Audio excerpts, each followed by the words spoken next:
Assalamualaikum warahmatullahi wabarakatuh. Apa kabar anak-anak semua? Semoga selalu sehat ya. Harus tetap semangat dan jaga kesehatan.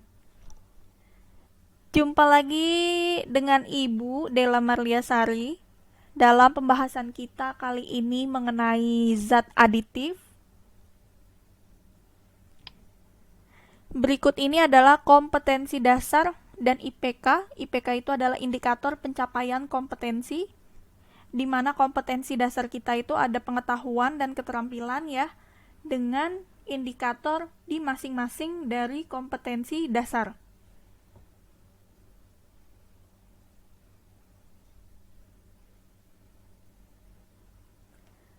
Kita lanjut ke tujuan pembelajaran. Setelah melakukan analisis video presentasi mengenai zat aditif yang diberikan pada Google Classroom, peserta didik dapat menjelaskan jenis zat aditif alami dan buatan dalam makanan dan minuman dengan benar. Itu merupakan tujuan pembelajaran kita kali ini. Oke, sekarang kita masuk ke materi inti ya dari pembahasan kita di zat aditif ini. Zat aditif. Pernahkah kamu mendengar kata-kata zat aditif? Ya, mungkin ada sebagian yang sudah pernah mendengar dan sebagiannya lagi yang belum pernah mendengarnya. Oleh karena itu, simak penjelasan saya ya dengan seksama. Oke. Zat aditif adalah tambahan makanan yang dicampurkan ke dalam makanan yang berguna untuk meningkatkan kualitas, kelezatan, dan menjaga kesegaran makanan tersebut. Jadi zat aditif ini sama saja seperti bahan atau zat yang ditambahkan ke dalam makanan. Dapat berupa apa? Dapat berupa pemanis, perasa, pengawet, pewarna, maupun penambah aroma ya. Berdasarkan sumbernya, zat aditif terbagi menjadi dua. Yang pertama, zat aditif alami, dan yang kedua, zat aditif buatan. Kalau zat aditif alami berarti berasal dari alam. Sedangkan zat aditif buatan yaitu zat aditif yang dibuat melalui proses kimiawi. Jadi, seperti itu ya penjelasan mengenai zat aditif. Sekarang kita lihat fungsi dari zat aditif.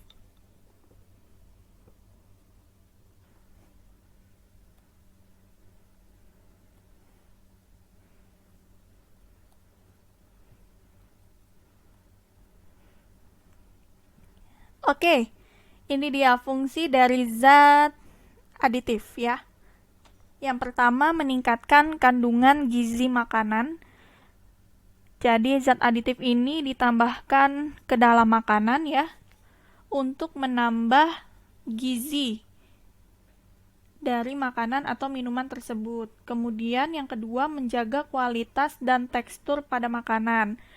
Ditambahkannya zat aditif ini ke dalam makanan untuk memperbaiki kualitas dan tekstur pada makanan tersebut. Yang ketiga, membuat makanan menjadi lebih tahan lama atau awet. Nah, penambahan zat aditif pada makanan ini berfungsi supaya makanan itu tidak mudah basi. Yang keempat, memberikan warna-warni makanan sehingga terlihat lebih menarik. Untuk fungsi zat aditif yang nomor 4, ini erat kaitannya dengan selera makan ya. Karena selera makan itu juga dipengaruhi ya oleh tampilan yang menarik dari suatu makanan. Kemudian yang kelima, memberikan cita rasa sedap dan nikmat pada makanan. Ini merupakan fungsi zat aditif sebagai penyedap. Kemudian yang keenam, memberikan aroma atau bau yang sedap pada makanan. Nah, jadi bisa ditambahkan suatu zat aditif untuk menambah aroma, misalnya aroma buah-buahan atau aroma vanili, itu juga bisa ya. Itulah fungsi dari zat aditif. Sekarang kita akan memasuki zat aditif jenis-jenisnya ya. Jenis-jenis zat aditif.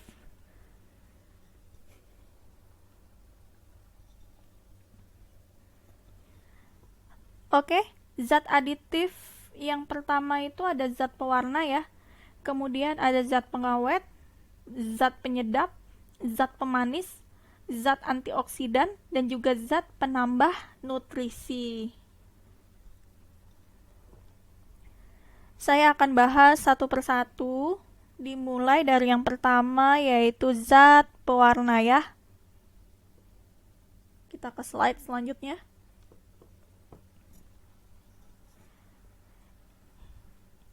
Kalian bisa lihat di slide presentasi ini tampilan yang telah Ibu berikan. Di sana terdapat zat pewarna alami berdasarkan sumbernya ya. Seperti warna kuning. Oh, ternyata tuh sumbernya dari kunyit gitu. Kemudian warna hijau. Oh, ternyata dari daun suji. Dan juga pandan juga bisa ya. Kemudian warna kuning. Ternyata juga bisa dari wortel. Contohnya apa? Warna kuning pada margarin atau mentega. Kemudian warna merah ya. Di situ sumbernya bisa cabai. Ada sumber lain ya yang juga dapat menghasilkan warna merah ya, yaitu daun jati. Itu juga bisa digunakan ya untuk menghasilkan pewarna alami berwarna merah. Kemudian ada gula kelapa. Gula kelapa ini memberikan atau menghasilkan warna coklat.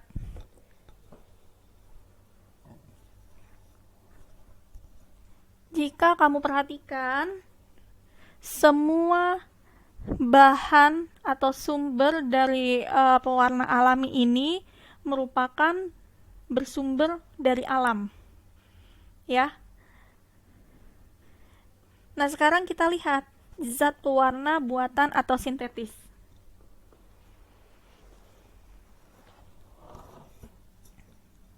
Zat pewarna buatan dibuat melalui proses kimiawi ya. Yang pertama nih, contohnya ada quinolin yellow. Itu untuk memberi warna kuning kehijauan pada es atau permen. Kemudian ada indigo carmine ya. Itu dapat memberi warna biru pada minuman. Lalu ada carmoisin memberi warna merah pada permen, jelly, selai, dan kue. Lalu ada orange OCN itu memberi warna kuning kemerahan pada keju dan mentega. Jadi zat pewarna buatan ini ya terlihat lebih terang warnanya ya, lebih terang dibandingkan zat pewarna alami.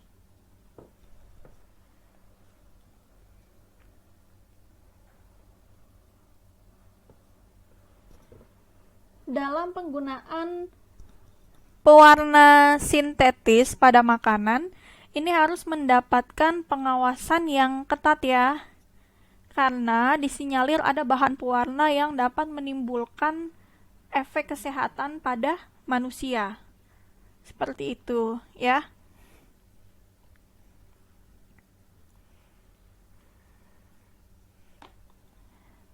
Oke, kita lanjut ke zat yang berikutnya.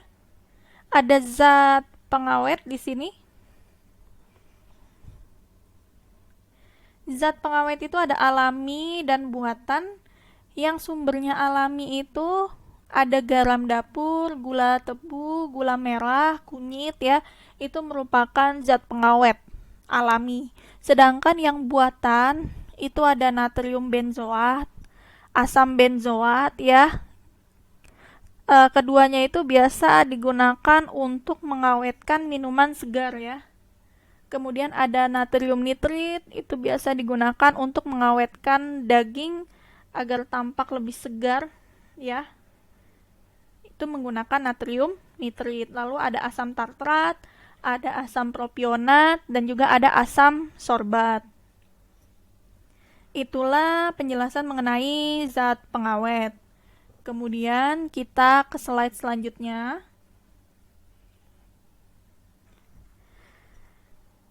Oke, di sini ada zat penyedap ya. Yang alami itu bisa kita temukan ya dalam kehidupan kita sehari-hari ya.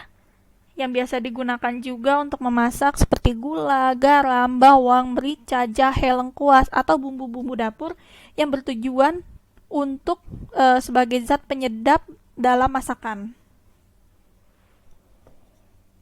Sedangkan yang buatan itu kita mengetahui ada yang namanya monosodium glutamat atau mononatrium glutamat, sama aja ya, atau disingkat di situ MSG. Ini merupakan zat penyedap buatan.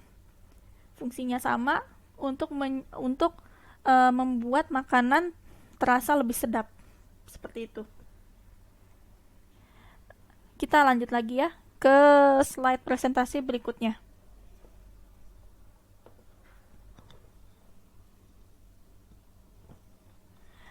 Oke, ada zat pemanis di sini ya. Zat pemanis alami itu ada gula dan madu. Gula dan madu itu sama-sama memiliki fungsi sebagai pemanis alami, ya. Sedangkan di pemanis buatan itu ada sakarin, siklamat, sorbitol, neotam, asesulfam, dan juga ada aspartam, ya. Nah, bahan pemanis buatan ini mempunyai tingkat kemanisan yang tinggi jika dibandingkan dengan pemanis alami. Itulah penjelasan mengenai zat pemanis. Sekarang kita lanjutkan ke slide berikutnya. Ada zat antioksidan ya. Apakah itu zat antioksidan? Jadi zat antioksidan ini banyak ditemukan pada makanan seperti keju, minyak goreng, saus, dan roti. Makanan yang mengandung lemak dan minyak gitu ya, perlu ditambahkan antioksidan ini. Kenapa? Karena makanan yang mengandung lemak dan minyak setelah beberapa lama apabila dibiarkan di tempat yang terbuka, itu lama-kelamaan itu akan mengalami ketengikan. Jadi ada bau tengik gitu ya. Nah, untuk mencegah bau tengik yang timbul, makanya ditambahkan suatu antioksidan.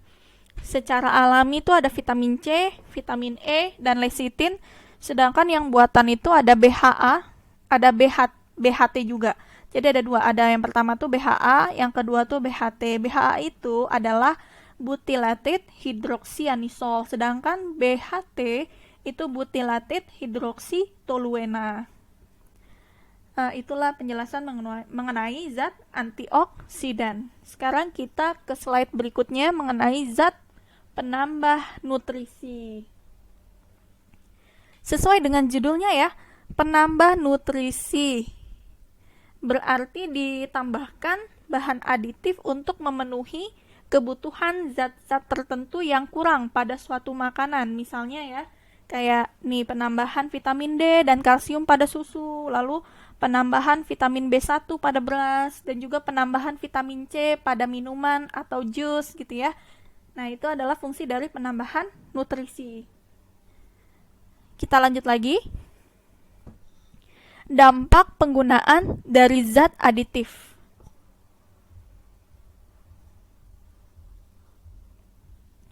Zat aditif yang sifatnya alami ya, yang diperoleh dari alam, tidak akan menimbulkan efek samping ya, dan aman digunakan dalam jumlah besar. Sedangkan zat aditif yang buatan, nah ini dia, yang dibuat dengan proses kimiawi, penambahan zat aditif sintetis yang dalam jumlah besar dapat memberikan efek yang negatif pada kesehatan. Jadi sebaiknya penggunaan aditif sintetis harus dalam kadar yang diperbolehkan atau kadar yang wajar ya, dan dalam pengawasan. Jadi sebaiknya kita harus menggunakan zat aditif yang alami karena tidak menimbulkan efek samping bagi kesehatan kita. Oke? Sekian penjelasan dari saya. Kurang lebihnya mohon maaf ya. Terima kasih atas perhatiannya. Saya ucapkan Assalamualaikum warahmatullahi wabarakatuh.